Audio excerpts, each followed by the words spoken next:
Hello there, it's Friday, which means it's time once again for the best movie podcast ever.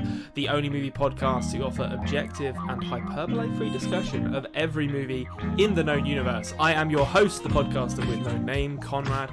With me as always, he's our very own personal jailbird, it's Anthony James.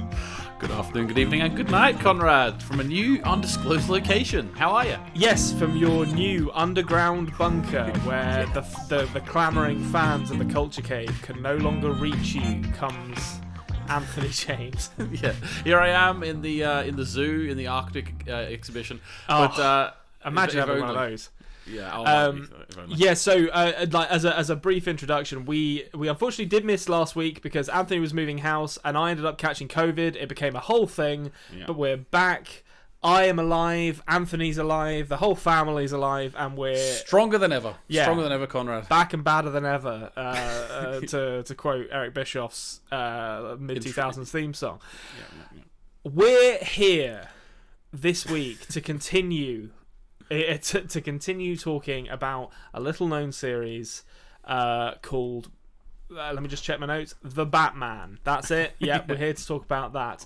I've kind of already screwed up this introduction. You can tell I'm off my game because it's been 2 weeks since or 3 weeks, in fact, since we did. It's been a long time since we recorded, to be honest. Yeah, so normally I would do like the let's talk about some gosh darn movies bit, so that you could put in the like interstitial title card. I will do that in a second. Don't worry. I'll get it. I'll still fit that in. But how are you doing, Anthony? Let's do a little preamble first.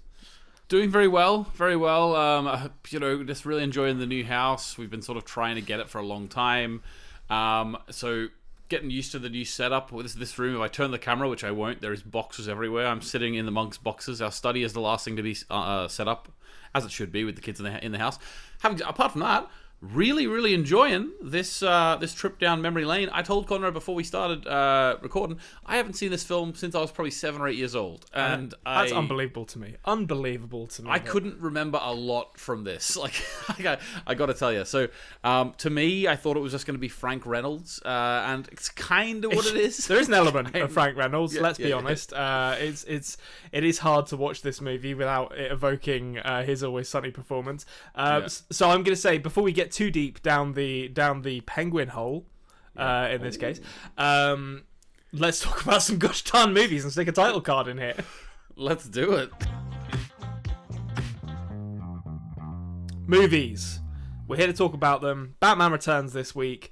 We're carrying on our adventure through the cinematic universe of the Caped Crusader. This is the end of the Burton era. Would you call it an era? It's 2 films. I don't know if that yeah. I mean, kinda. I don't know. Maybe like.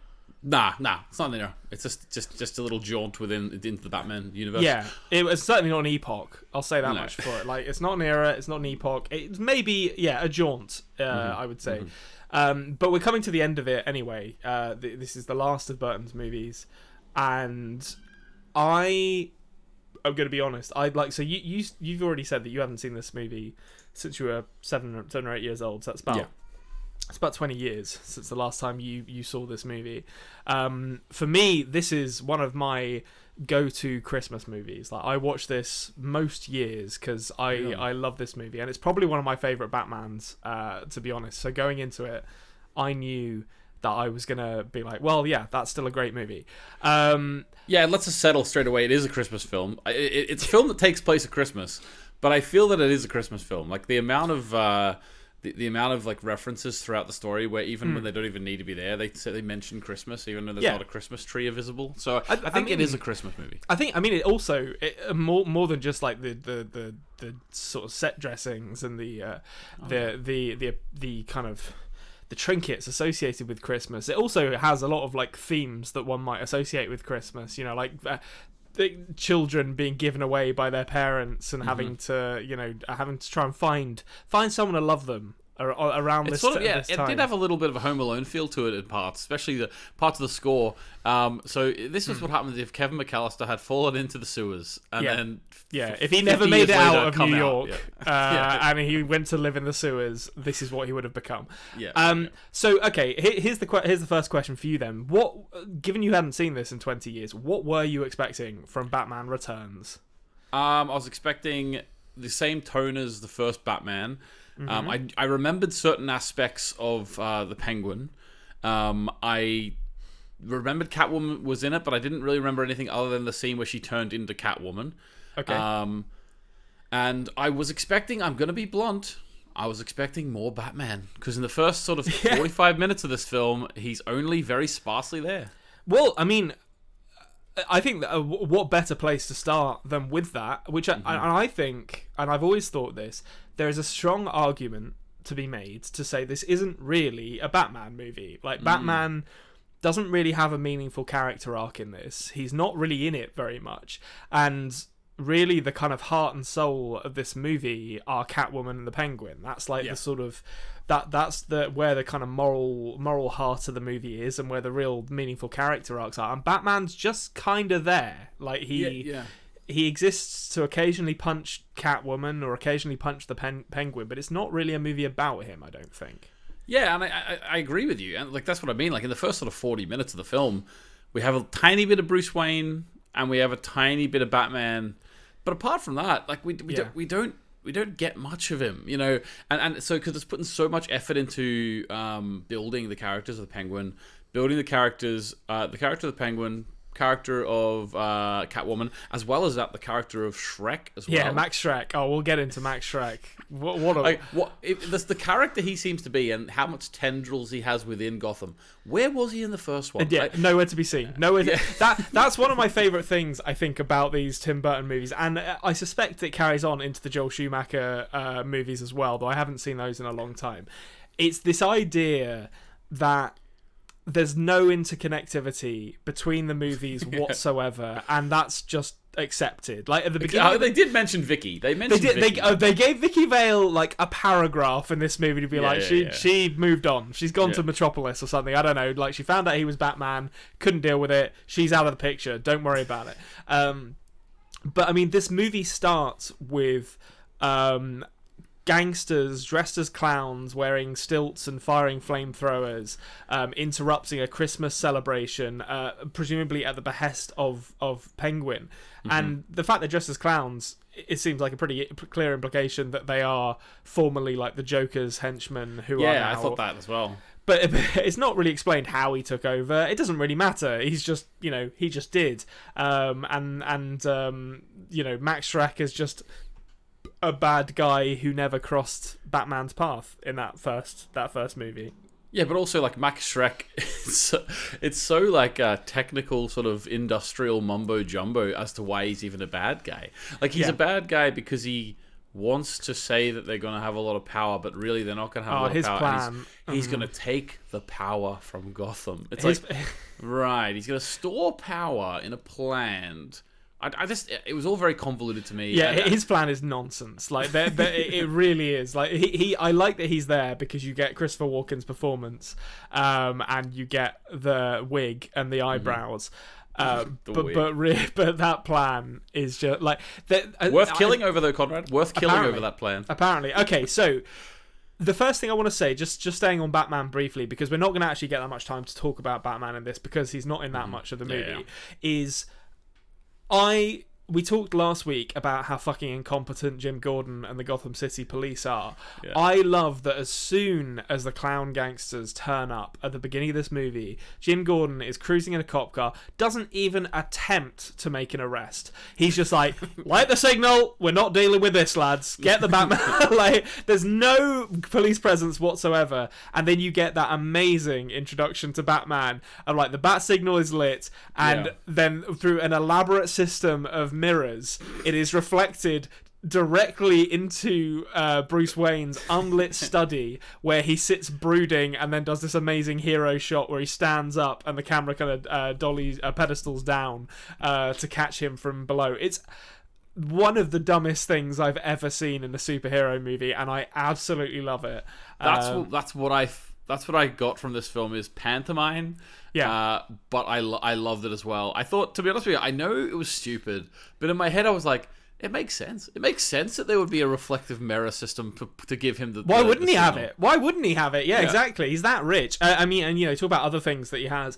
I don't know if you caught this, but the absolute size of the clock that he's got above his fireplace in that study, it's like the size of the clock on Elizabeth's Tower or Big Ben. To those of you who don't know the difference between those two things, like it was enormous. Big Ben is the bell. Big Ben is the bell. Yeah, but we'll forgive people not from the UK for knowing that Big Ben might just be the clock. I've never seen Big Ben. It's fine. It's a big clock tower. No, I've seen the clock tower. Oh, you haven't seen the bell? I've never seen the bell.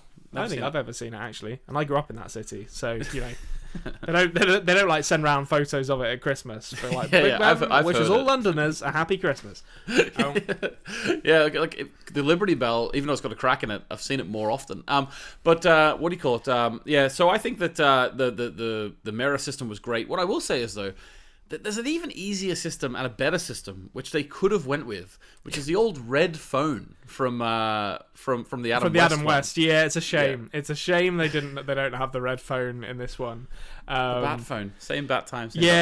Maybe that'll come. I honestly don't remember the Joel Schumacher movies, so maybe the bat phone will make a comeback. A comeback for those, but. In this one, we get the elaborate bat signal. The only other thing, before we move off of Batman, the only other thing I really wanted to get your take on was, in the first movie, it's a very personal conflict between Joker and Batman. Mm-hmm. So they can't really make Batman seem too kind of dumb in that movie because the conflict between him and Joker, it's all about, their differing ideologies, but also the death of Batman's parents and the creation of him as a character is tied in with the Joker. Mm-hmm. So yeah, they have to keep him relatively serious. In this one, he's just going around like killing people and doing all sorts of stuff. Like I kept account of it. So in the very beginning of this movie, he burns the devil gangster to death with the exhaust of the Batmobile, which is a horrific way to kill. It's not just killing someone; it's burning them to death. Like it's a horrific way to kill someone. And then he drops the big dude later on down the sewer after attaching a massive bomb to his chest, which I can only assume killed him. And I don't mind that. I'm not one of these people who's like, Batman can't ever kill, even though it's kind of one of the core tenets of the character. But it's quite funny that in Catwoman's or in Selina Kyle's character arc, there's a moment where they go to the masquerade ball, and it's this scene that's like dripping with symbolism because they're the only ones not wearing masks, but they're actually wearing their masks and all that. Oh, come on!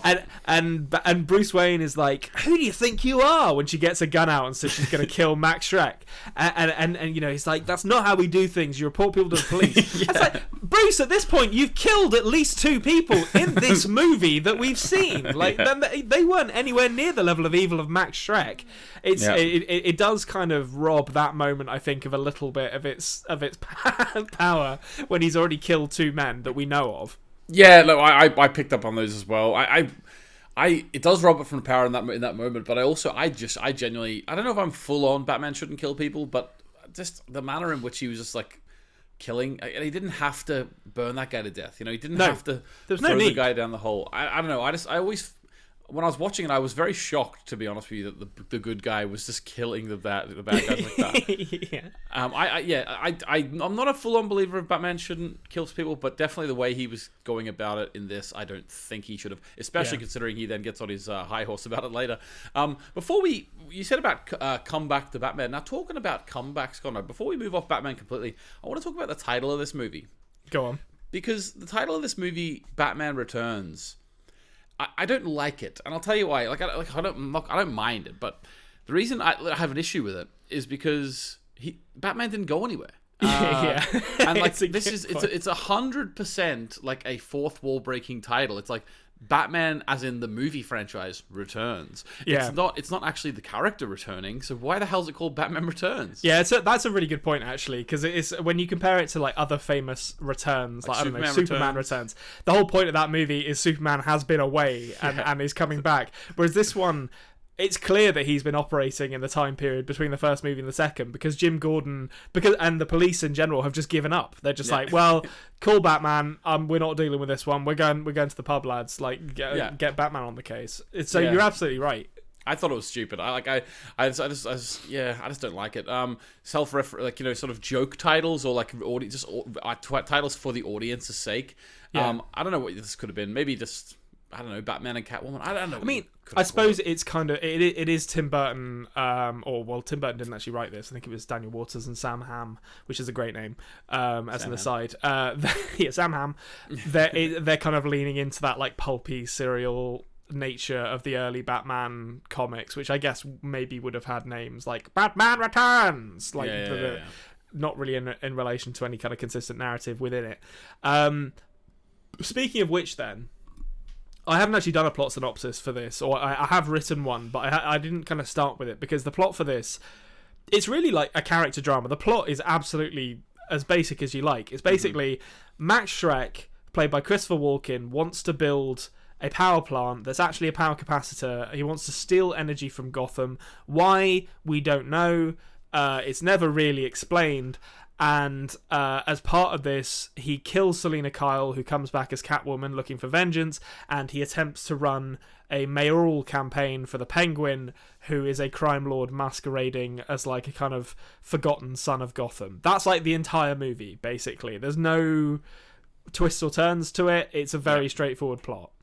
It is very straightforward. In my mind, it is complicated slightly by the introduction of supernatural powers on behalf of Catwoman. I don't really know where they came from. That does pop a little intrigue in there for me. It never answers. Cats have 9 lives. That's how it works. Yeah, but she became a cat because cats were eating her fingers. I mean, listen, like the Joker became the Joker by falling in toxic waste. Like at some point, but he didn't have any special powers though. You know what I mean? That we know of. He just had his hair and skin bleached. You know what I mean? Yeah, that is true. Didn't make him magic. That's Catwoman true. became like, she has 9 lives now. She's like really like acrobatic, and she is really good with a whip. You know, I took it to mean that she had all those abilities within her. She just didn't have the confidence to do it, and it was kind of like, if you imagine, just pushed out a window. Yeah, but exactly. And she bumped her head and she woke up thinking, I can do all of this. It's like it's like Mike's magic stuff, you know, like you drink it and it's like, I can fucking dunk a basketball. Except in this case she can use a whip and do like backflips and stuff. Okay, all right. I'm willing to go with that. The 9 lives thing, you would just have to ignore that and be like, she's acting like she has 9 lives. But I mean, realistically, she fell into kitty litter. You maybe survived that fall. Falling into a glass house, I'm not sure about that one, to be honest. That seems like it would have been that would have cut you pretty bad to fall into like a greenhouse. Yeah, it's like the Man in Black in Westworld all over again. She just keeps getting shot. Yeah, it's like, why won't she die? She has to be a robot. So we're settling on not supernatural then. Okay, I'm happy to go with that. I don't think she is, but there's definitely like an element of like the fairy tale to all of this, which would I would certainly be willing to listen to someone make the argument that it is a supernatural story, but I don't know if we have enough evidence to be conclusive about it. I don't think if you're going on supernatural path, I don't think that Penguin's weight could be supported by an umbrella helicopter. The irony of that as well is that his umbrella helicopter, when it starts spinning, it sheds its fabric, and that probably would have supported him better with the fabric, to be honest. Like it's. Really. The umbrella-based gadgetry of Penguin. Why does a penguin have umbrellas? It works. It weirdly works, but why does a penguin have umbrellas? Unclear. And why does it work so well? It's not clear at any point, and the things that he tries to do with them, like and it's weird. I don't know whether it's kind of self-referential jokes, but there's a bit where he kidnaps Max Schreck early on to try and propose a plan to him. And he uses an umbrella with like the kind of swirly pattern on it, like to supposedly try and hypnotise him. Worst but it doesn't hypnotising. Work. It doesn't work, and they never mention it again. That was the worst hypnosis prop I've ever seen in my life. It didn't look awful. Bad, but when it was in motion, it didn't even start. Like your eyes didn't start being tricked, like a trick played on your eyes. There was nothing. Yeah. It was literally just like you could see the spiral the whole time. Yeah, it was nonsense. Spin it faster, Danny. So let's talk about the Penguin then. How did you feel coming back to this? to see the prosthetic like hands and the face, and that there's only a lot. I can only describe it as a grubby onesie that he wears throughout the entire movie. Is that meant to be his baby grow? But really, I don't know what I don't know what it is. It's the way that it kind of captures the physique. I mean, it's not his physique. I don't want to imply that Danny DeVito's body looked like that. He had like a big suit on, like. But that the way, like the kind of dumpy physique that captures is horrific. Like, it's just the worst possible outfit. Yeah, it's a grotesque character design for me, but it works. It works really well, to be honest with you. It's not until really he's out of motion at the very end where like you can see he's like a proper like penguin shape. But like Tim Burton took the idea of a penguin and really ramped it up to a million. Oh, absolutely! He's born with penguin-like claws. Yeah. And then his nose is really long, so he looks like a bird, and he's got the shape of a penguin. It's so. I would have loved to see the baby. I would have loved to see the baby that they. Also, there's the symbolism of also like he's like Moses down the river. Yeah. It's like a dark kind of Moses story. It's like he's meant to be leading the people to the light, but it's actually the dark. Yeah, he's like the bad version of Moses. I love the kind of dark fairy tale of that introduction with like Alan Cummings playing someone who's supposed to be like 40 years older than he actually is, with like the ridiculous old man makeup that he's wearing. Like, is that Pee Wee Herman? No, that's Paul something. But he looks a bit like Pee Wee Herman. Alan Cummings was Boris Grishnikov in GoldenEye, and I think he's been in loads of stuff. Alan Cummings, he's a Scottish actor, but he would probably been in his early 30s at this point. He's playing like a 50-year-old man. He just looks ridiculous. But yeah, the imagery of that, like the baby in like a massive metal cage eating a cat and then being thrown down the sewers is just wonderful. I love that. And I think the emergence of Penguin is really well done in this. One thing I noticed that I didn't know if you would spot or not. Do you know when Max Schreck and Penguin hatched the plan to kind of introduce Penguin to the city by saving the mayor's baby, and the baby is first stolen by a backflipping clown gangster? Oh yeah. Did you notice that the clown gangster was played by Mac's dad from It's Always Sunny? No. Yeah, I didn't write down the actor's name, but that is the man who plays Mac's dad in It's Always Sunny in Philadelphia is the one who steals the mayor's baby and backflips down the sewer. That's so funny to me anytime there's like little connections like that, because obviously Danny DeVito was in It's Always Sunny, so that really like starts my mind going like, how did he get the job as Mac's dad? Oh, I bet there's a connection. I bet there's a connection there. Like Frank stayed in contact with him, played cards with him every weekend or something like that. Yeah. It's always, my head always goes to like, oh, they're best mates, you know. Yeah. So I mean, the Penguin's introduction is like this kind of dark Moses story. That's really it's like kind of. I know Tim Burton didn't direct this, but it's a bit like The Nightmare Before Christmas or something like that. Like, it's very gothic, even gothic by Tim Burton and Batman standards, and very, very kind of fantastical. And then you've got Catwoman, which is like far more. It's far more kind of noirish and gritty. You know, it's a woman. When you actually break it down to its composite parts, it's a woman getting thrown out of a window and. Attempting to be killed by her boss for discovering some like industrial secrets, and I kind of love that Burton manages to balance those two introductions and make them seem believable in the same world. Although, as you pointed out, there is an element of the supernatural. Even then, coming back. Even then, like, it's not really. It doesn't take me out of like the sort of realism factor, because I think her, as you say, her storyline is much more grounded in reality. It's sort of more relatable in a way than being left in the sewer. So even though like she's survived a 20-story fall or whatever it is, I feel it is a more relatable story, more realistic story. I would have loved if she got to. Well, she did, but I would have loved her to shoot him. I think they were sort of scraping the barrel of ideas when they just electrocuted him again. Like they were just like, that effect in the first one was so well done. Yeah, that is absolutely what they did. They're like, we know how to do this. Let's do that again. One thing I'm gonna say, I'm not often gonna find myself defending billionaire industrialists who talk down to women. But I will say this for Max Schreck. The introduction to Selena Kyle, where he's having a meeting with the mayor and he's trying to get the mayor to sign off or to fast track permits for this power plant that he wants to build, and she does interrupt with a question. I was like, that is a little unprofessional, Selena. Like, this is a meeting with the mayor. I'm kind of on Max's side here. Like, well, she was on Max's side too. After she realized, it's like, she didn't want to kill Max until he tried to kill her, really. But the question would be, though, we never heard her question, did we? No. I think she just that annoys me. Well, I mean, even when she dies because she's found some secrets, it's just like kind of vaguely hinted at that she's discovered the plans of this thing.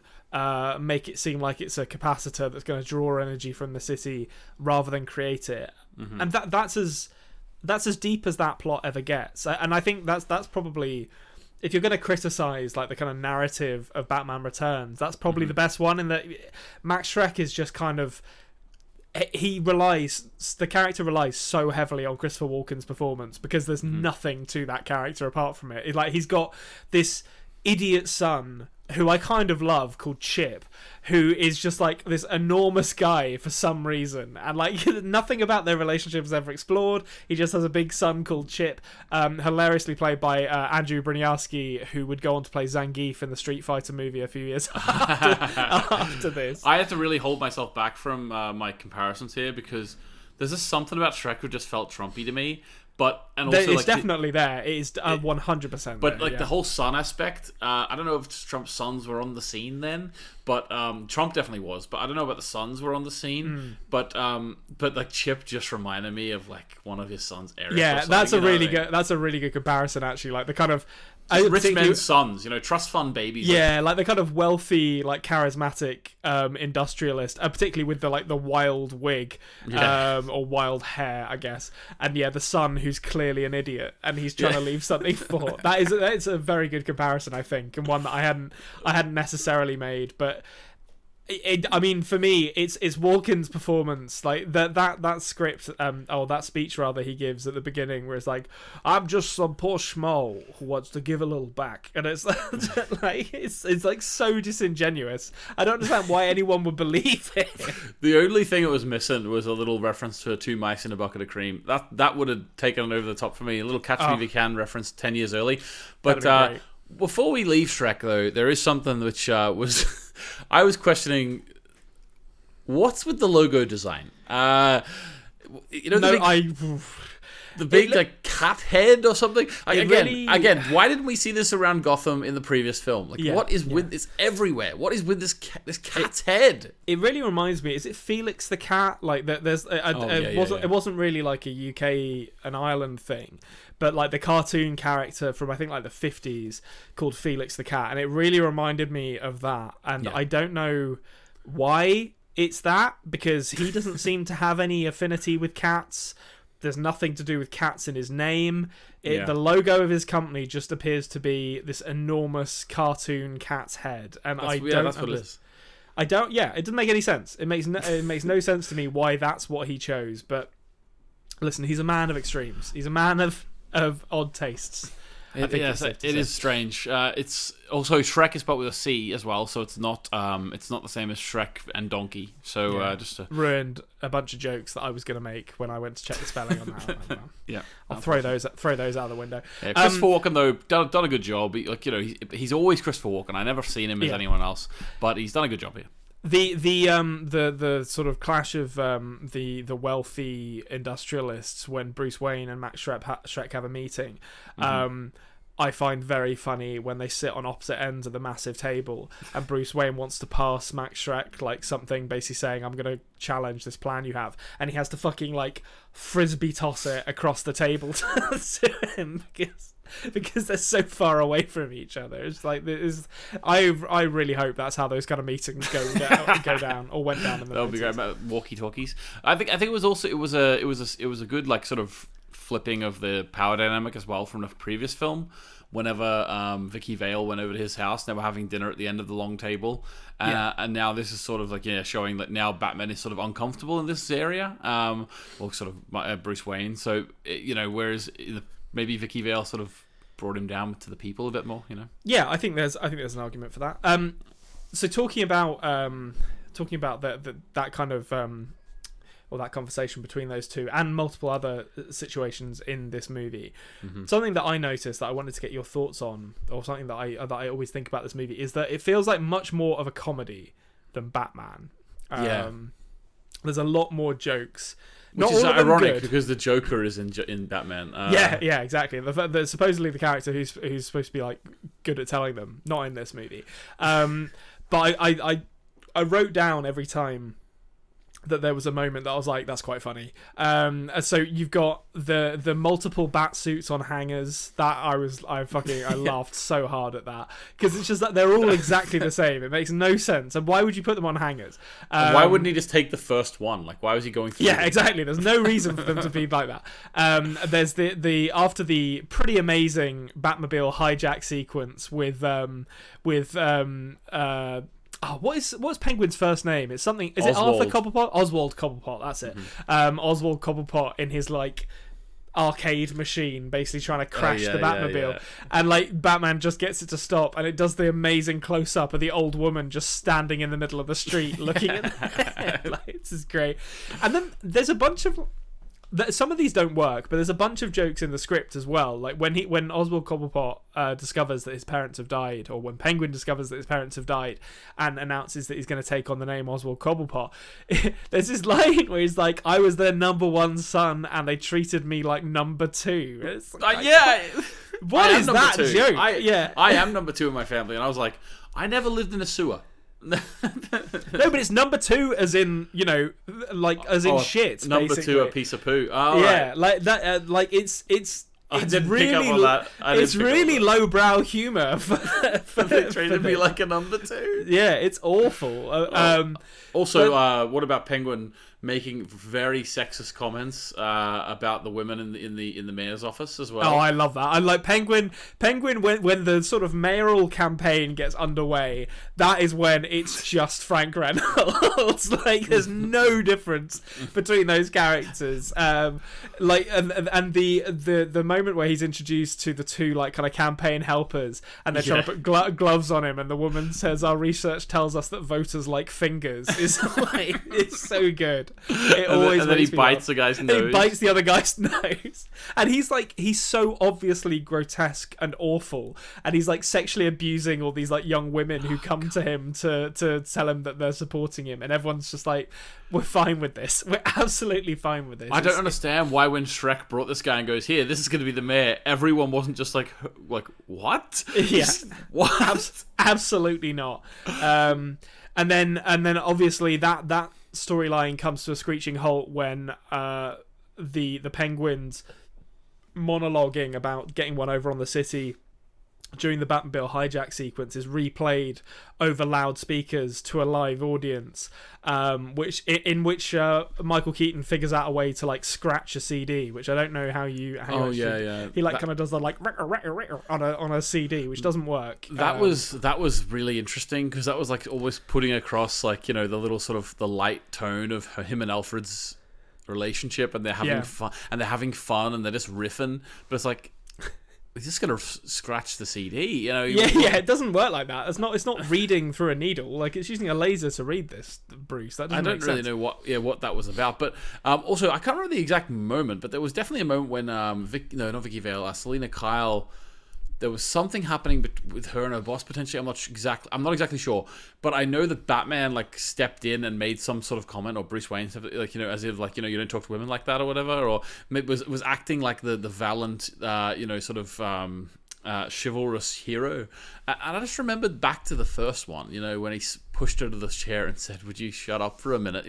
Like he's definitely like I think in between films he's had to go on some courses. Like Jim Gordon's like, if you're going to be a policeman, which is effectively what he's had to go through the police courses. You need to go through the sensitivity training, because we can't just have you out here harassing women, Bruce. All right, it's not allowed.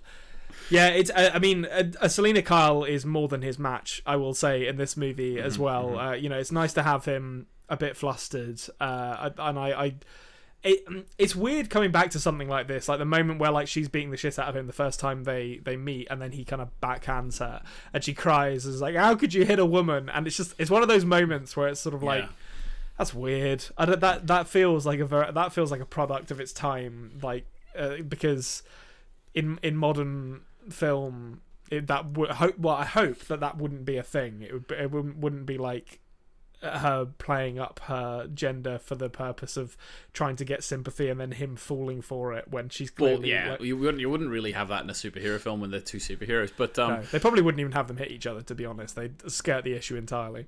Yeah, exactly. But yeah, to be honest with you, Batman's a funny one. Although I will say, right, and I'm looking forward to seeing what's the next one? Batman Forever, which used to be my favourite, but I haven't Batman seen Forever it or Batman and Robin? Batman and Robin's the last one. Batman Forever is the third one with Riddler and Two-Face, and Batman and Robin is Poison Ivy and Mr. Freeze. Yeah.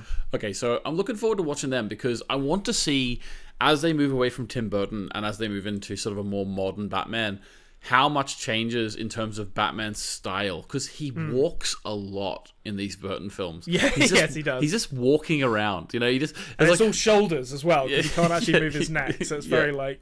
It's just, why is he walking so much? He just walks upstairs, walks into a room, he's menacing. slowly climbs ladders, while but the score isn't even being menacing. The score's like, an orchestral piece, da da da da da, and he's just walking around. It's really weird. I mean, one thing that we know we're going to get, and I was going to ask you about this, is obviously the bat nipples will make an appearance in the next movie, so that's something to look forward to. Is there anything else that you can remember from those Joel Schumacher movies that you're looking forward to? The Riddler, I remember them ones more. I think I watched them more. Maybe that's because my mum, when I was growing up, didn't like the dark aspect of the Tim Burton ones. Yeah. I don't know why, but I maybe like the Riddler and Two-Face and stuff feels more child friendly. I really don't know why. I remember quite a lot about them. But having said that, we're still talking 75% of the film that I haven't seen in over 20 years. You know what I mean? I mean, I definitely remember those feeling more kid friendly than the first two. There's no severed hands showing up in those those second two movies. Well, I don't think there is. I haven't seen Batman Forever in a long time, but I don't remember there being any severed limbs. I'll be happy to be proven wrong. I do remember in Batman and Robin, Chris O'Donnell being Robin had a real like sort of dark and brooding story where his family was all killed, and it was like, really, really personal. Which is hilarious because, like, in that film, the two bad guys are Arnie as Mr. Freeze and Uma Thurman as Poison Ivy. And it's just, like, so pantomime, and the villains are so over the top. And his story is meant to be, like, this centered, like, coming of age, like, fighting for your family sort of thing. And I'm looking forward to seeing how that plays together as an adult watching it, Yeah, I mean, I remember it being ridiculous at the time, to be honest. And I can't imagine that age is going to have improved that particular aspect of it, but we'll see. Maybe Chris O'Donnell will surprise us all with his range as Dick Grayson. I think he's Dick Grayson. I can't remember which of the Robins he is. Okay, so which of the, if you had to pick a fake Joker gun that fires out a little thing that says bang on it, which of the Burton movies are you picking as your favourite? That's a good question. That is a good question. You know what? I think I might go Batman Returns. I think I might. Yeah. I agree with you. I think Batman Returns is a far better movie. I like Batman a lot, but I just think Batman Returns has so much more going on for it, and it's so much more... Yeah. It's so much more focused on it's more focused on characters that I find interesting, because I really never find Batman in these movies to be that interesting. Yeah, I just think that there's something sparks to me a little bit more like Tim Burton had more control. I think the first one was like the studio was very much like, this is the first like serious Batman we're making, and they had a lot of notes for him, even to the point where he was stressed out. He didn't know what he was meant to be doing day to day, and they had a lot of oversight. The success of that first one, I think that they then started to trust him a bit more. And this one is just really, really Burton, isn't it? This even more so than the last one. This one is just Burton dialed up to 1,000,000. Yeah. And it's a bit strange actually when you look back on it that this film exists. And I think it's great. I don't think they would ever give Batman to as unique a filmmaker again. I think you're probably right. And the interesting thing is as well, like, it's made at the time, these Burton films are made at the time where it's like the transition to CG is starting, as well as that the camera quality hasn't fully moved to modern era yet, and therefore everything sort of seems like a stage. Everything sort of seems a little bit sort of old, where you can tell that they've all just got together and made a set and made a film and made a costume. It all seems a little stage show to me, and I love that. Like, I love that it's sort of in between eras as well. You know what I mean? Yeah, there's definitely like an air of well, like you say, it feel like you can see the strings of the show to a certain extent, and I think that's deliberate in some ways. And I love it. I think it feels otherworldly, but it feels, you can see the artifice of it in a way that I really like. And I think this is Tim Burton as a filmmaker at this point, just like firing on all cylinders. You know, he was making Edward Scissorhands at this point. You know, he was making this. He was probably like, I'm sure he was making other stuff. Well, he was helping make a Nightmare Before Christmas. Like, he was just churning out great movies. So interesting. Yep. Yeah. So if you were going to give this one a rating, what would you give it? I think I can't remember, but I think I gave the last one a 4. I'm going to give this one a 4 as well. Although I think I slightly edge this one. Yeah, I think that's the same for me. I would give this one the same rating, but it's a better 4. We've proven the inadequacy of the 5-star system with this rating, because there's no way of distinguishing these on the face of it. Okay, but I think that is going to do it for us this week on the Best Movie Podcast Ever, which is going to lead us quite naturally to answering one question, as we always do, and that is, Anthony, what's your favourite movie this week? My favourite movie this week is another one that I revisited from my childhood, Waking Ned Divine. I had not seen. You don't see Waking Ned? No, I don't even know what that is. What's Waking Ned? You live in Ireland now. You got to watch it. It's okay. Ironically, I was watching it on the channel AMC, which isn't an Irish channel, but so it's a film about a old man called Ned Divine who wins the lottery. Okay. But then he dies. So then his whole Irish village starts to scheme and plan to claim his winnings on his behalf. So they have like a guy who's like taking his place, an old man being Ned Divine, and it's like sort of a comedy caper set in a little rural Irish village. Really, really funny. Okay, that sounds great. I'll have to check that out. Yeah, as you say, like this is my country now, so I need to like immerse myself in the culture and learn these things. Yeah, you do. What about you? What's your favorite movie? I'm gonna say Batman Returns for this. I watched a fair few movies this week, and I still think this was the best one. I love this movie. All right. Yes, I think that's. I was thinking that I might go for what should we call it? I can't remember the name of it. I watched it, which is not a good sign. It's not a sign that it was a movie that I enjoyed. Yeah, you can't remember it, so maybe it shouldn't have been the movie of the week. It was a Francois Truffaut movie that I watched last week, and no, the name's gone. But I enjoyed that a lot. Francois Truffaut, a good filmmaker. As if I needed to say that. But that is going to do it for us this week on the Best Movie Podcast Ever. So thank you to Nancy Wyatt and Jared Iscariot for the use of our theme song. Check out a link to their stuff in the description below. And thank you to you for joining us. Please consider subscribing. We are the Culture Cave on YouTube, and we're the Best Movie Podcast Ever on podcasting apps. Get involved in the comments. Let us know what you think of Batman Returns or what you've been watching. Give the show a like. That really does help. And we will see you same time, same place next week. Same bat time, same bat channel. And cut.